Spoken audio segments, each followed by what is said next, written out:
નર્મદા જિલ્લામાં ભારે વરસાદ અને રેડ એલર્ટની સ્થિતિ વચ્ચે આરોગ્ય વિભાગે આગોતરા આયોજન સાથે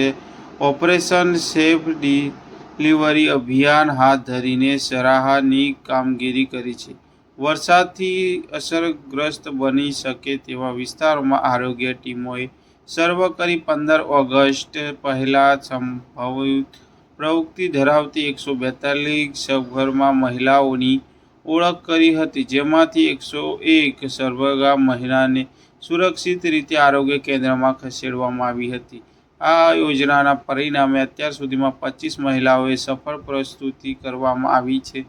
અને તમામ નવજાત શિશુઓ તેમજ માતાઓ સ્વસ્થ હોવાનું આરોગ્ય વિભાગે જણાવ્યું છે. જિલ્લા આરોગ્ય તંત્રની સતર્કતા અને 108 એમ્બ્યુલન્સ સેવાના સહયોગથી વરસાદી પરિસ્થિતિમાં પણ સમયસર સારવાર મળી રહે તે સુનિશ્ચિત કરવામાં આવ્યું